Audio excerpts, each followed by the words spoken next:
This is Charter Local Edition. I'm Brad Pomerance in San Luis Obispo County. We are joined by Debbie Arnold. She is a member of the Board of Supervisors in this beautiful county. And I'd like to speak with you, Madam Supervisor, about water. Of course, continues to be an issue, but I'd love to digress and talk about a vote that was held recently in communities in which you represent, dealing with the Paso Robles water basin. Explain to our viewers what happened there, because it was a fascinating scenario.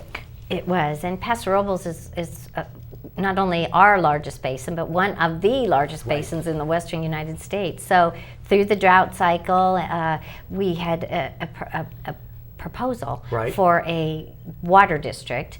The proposal really came in from irrigators, but it wasn't your off-the-shelf California irrigation water district, California water district. It was something a little different. As a matter of fact, it came with legislation out of Sacramento, which would have given it a little extra authority for taxing and regulating property owners. And it created different classes of, I guess, membership, landowner size within the district, who could vote, who wasn't able to vote. It was very complicated.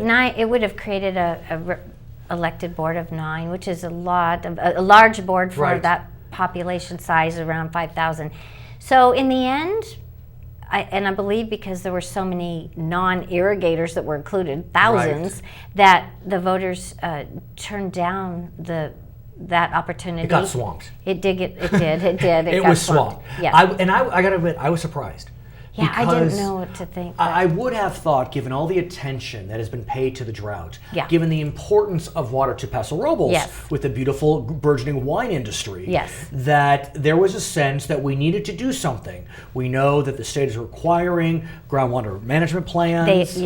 And so it seemed like an opportune moment to create a new water district. But in this case, I believe what we just saw were 5,000 landowners, most of whom aren't farming and irrigating, and what they were saying is, we don't need another layer of government with extraordinary ability to tax and regulate. We just want to manage our water, and I think most people are very anxious to comply with the new state law to manage and that water. brings up this question, because it is undeniable that under the Sustainable Groundwater Management Act passed last year, the basin does need some type of management plan in place, and as I understand it, an agency will need to be formed by next summer. Absolutely, and in fact, our county has 5 such basins that need to become SGMA compliant. And let's talk about them, because I think it's important our viewers understand what we're dealing with. We have the Paso Robles Basin we just mentioned, the Santa Maria Basin, the Los Osos Basin. Now, those 3 basins are high priority basins because they're in overdraft?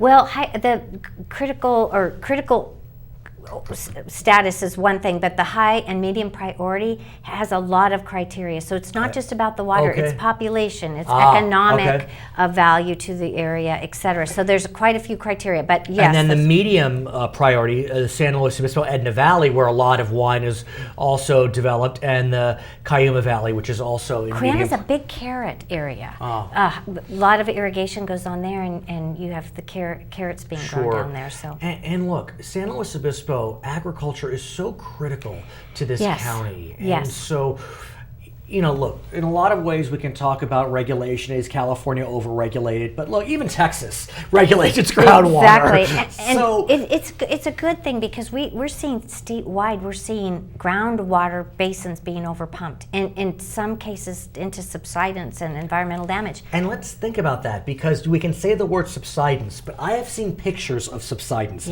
You have seen pictures. It's creepy, because literally the ground is collapsing on itself. And you can't recover. And that's it, you can't puff it back up. Right. So good for us. We're going to be managing groundwater. If we want to continue, and technology provides opportunities to bring water into a place like the West, where it's not always dependable, and we will have to turn towards surface water and stored water. And we'll talk about that too, but another challenge we face is, if the closer we are to the coast, which we are today, we see these basins being potentially impacted by seawater intrusion in the groundwater basin. So that needs to stop. It's a perfect storm. Yes, it is. But It's exciting here because this county has we're one of the lucky counties. We did have access to extra water, new water. We're not buying it and then someone else doesn't get to use it. We have new water that we'd never used. Nacimiento. Right. We've talked about Nacimiento. And then we're also, our county's in conversation with PG&E to talk about desalination from the Diablo power plant. That is huge. I mean, that I think we cannot ignore because, look, right now for our viewers that may not know, Diablo Canyon uses desal for their own water needs. That's right. They can make so much more desal water, and you are working intricately. I think Supervisor Hill and yourself, I think all of you are working. All the supervisors unanimously to make that work, and desal is becoming very popular. Santa Barbara's looking at, I mean, up and down the coast we're looking at desal. What an opportunity to have just we all know it's not really the cost of the water, it's the cost of the infrastructure, but we just have a short span of piping that needs to be done to connect us to this intricate water system that is and it's also the cost to actually desalinate because of the energy usage. But I don't know if you realize this, Diablo Canyon has some energy. Exactly. It is a nuclear power plant. Exactly. So it's not, great opportunity. Right. And then we finally have Nacimiento water coming online. Very, very large reservoir, 344,000 acre feet. Now, most of that water is allocated to Monterey County, but we did have water just sitting over 17,000. And De didn't they just bring in some water, I think, from Santa Maria? They'll be working to bring water in from Santa Maria. Right, I know that's not your district, but still, I mean, the county's working to find an integrated portfolio, an expansive portfolio. And in many areas, there aren't the opportunities to introduce brand new water. You might be competing for water somebody else wants, but we still had opportunities for brand new water to introduce into But let's talk more about the groundwater sustainability agencies because, look, maybe in Paso they didn't want a district, but something has to happen. Right, and we may see, and I expect that we'll be seeing the irrigated agriculturists, and they do it all over the state, creating their own irrigation districts, and then if they choose to buy or find water somewhere to bring to their businesses. And an irrigation district, does that require the election of members? It does. It's a benefit assessment district usually. And if you own 100 acres and you're watering it, and I own 500, and we need to go find water and pipe it in, we'll share in that cost. I see. And we'll assess our properties accordingly. And that's how it works in the end. I mean, I know many communities have these irrigation districts. Right. So how is it going to work? Because I think it's instructive for our viewers. You're going to have 5 basins.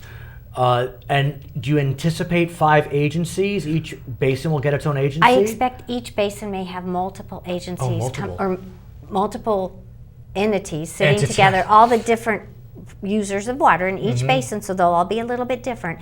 But it's my hope that the county, as the kind of the lead agency in many big projects, the county will be at each table, and there'll be 5 of them, and those.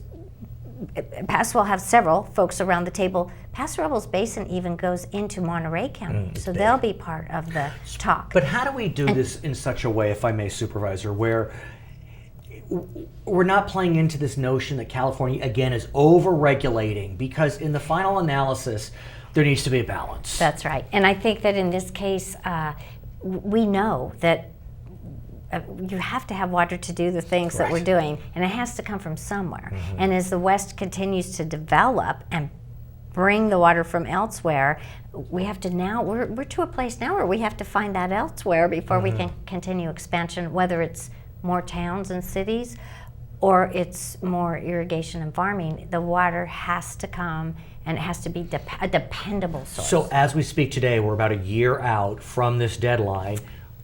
Are steps being taken to get these agencies formed? Yes, they are. You're working hard. Our county will be talking about this month, the beginning of the discussion and we're going to look at all 5 basins, what is needed. They're all different stages, and then what resources do we have to put towards. It's interesting. Her name is Debbie Arnold. She's a supervisor in San Luis Obispo County. I'm Brad Pomerance on the Central Coast, Charter Local Edition.